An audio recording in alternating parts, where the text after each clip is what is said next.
Assalamualaikum warahmatullahi wabarakatuh. Selamat siang. Perkenalkan, saya Fakfirul Wahyu Indonesia, NPM 202201038 dari kelompok 4 Prodi S1 Keperawatan Universitas Jenderal Ahmad Yani Yogyakarta akan menerapkan teori caring keperawatan menurut teori Swanson sesuai dengan kasus. Guys.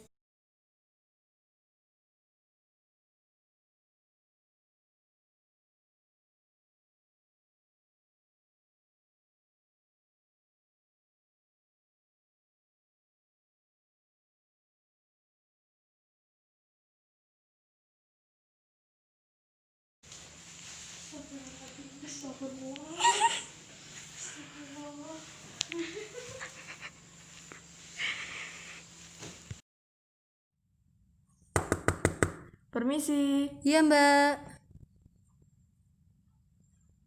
saya mau mengantarkan berkas. Oke, Mbak. Saya tinggal dulu ya. Terima kasih, Mbak.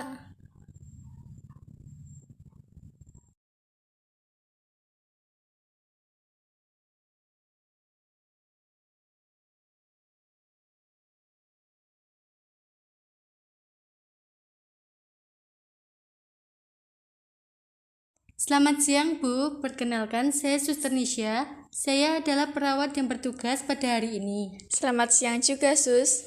Apakah ada yang bisa saya bantu, Ibu? Tidak ada, Sus. Tetapi mengapa Ibu terlihat sangat sedih? Begini, Sus. Kemarin saya melakukan pemeriksaan di laboratorium karena saya menstruasi abnormal, keputihan yang tidak biasa, dan nyeri panggul.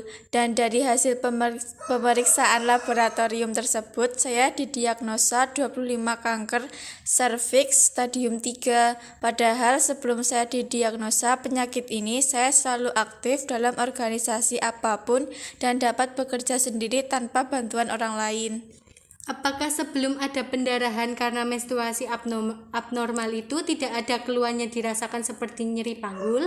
Tidak ada, Sus. Selama mengajar sebagai guru sekolah dasar, saya tidak pernah merasakan apapun sampai tiba-tiba ada pendarahan. Dan sejak didiagnosa penyakit kanker serviks stadium 3 ini, saya menjadi banyak pikiran. Apa boleh saya mengetahuinya? Apa saja yang menjadi beban pikiran Ibu saat ini karena penyakit ini? Begini, Sus, saya sangat mengkhawatirkan keadaan anak saya. Saya bingung apakah anak saya akan terkena kanker serviks juga seperti saya, karena banyak rumor bahwa kanker serviks itu dapat menurun ke anak dan saya juga belum mengetahui apa itu stadium 3 serta proses pengobatan seperti apa saja yang nantinya akan dilakukan kepada saya.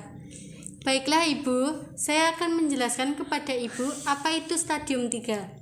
Stadium pada kanker serviks itu ada 4, yaitu stadium 1A, 1B, 2A, 2B, 3A, 3B, 4A, dan 4B, di mana pada masing-masing stadium memiliki tingkat keparahan yang berbeda-beda.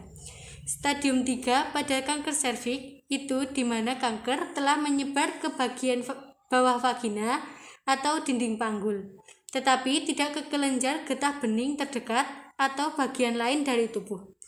Tindakan yang dapat dilakukan seperti bedah laser, histerektomi, konisasi, kemoterapi, dan terapi radiasi, dan Ibu dianjurkan melakukan tindakan kemoterapi dan terapi radiasi.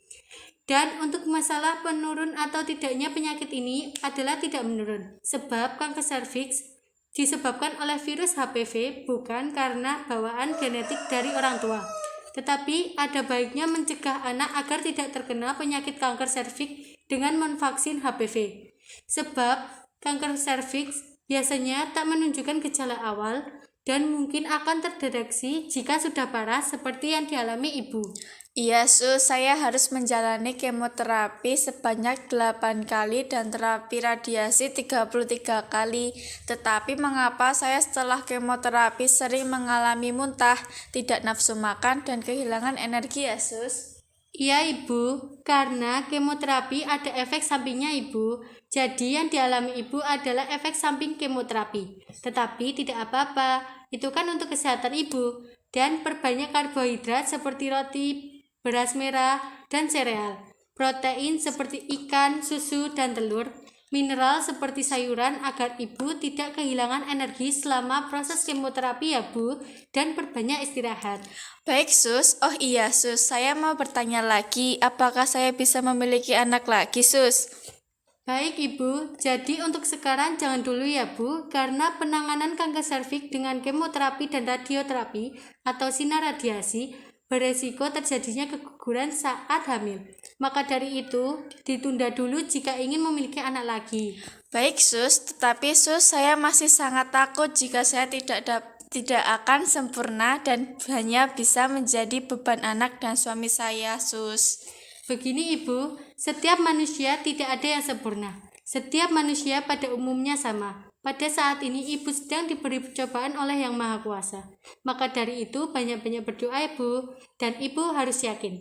Dan saat ini Ibu sedang mengalami rasa takut yang berlebihan. Sebaiknya rasa takut itu Ibu hilangkan karena akan melemahkan Ibu secara psikis sehingga dapat menurunkan daya imunitas alamiah yang ada dalam tubuh Ibu.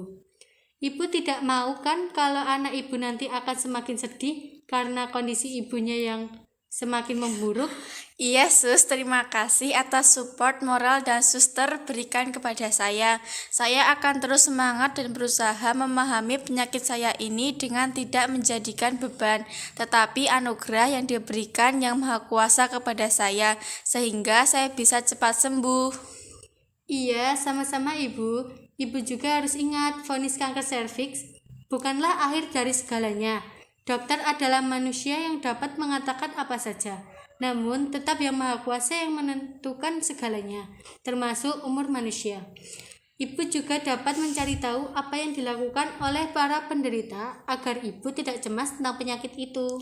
Baiklah Sus, saya berterima kasih karena suster meluangkan waktunya untuk membantu saya mencari solusi permasalahan yang sedang saya hadapi saat ini, serta terima kasih juga atas masukan-masukan, pengharapan, serta informasi yang telah suster berikan kepada saya.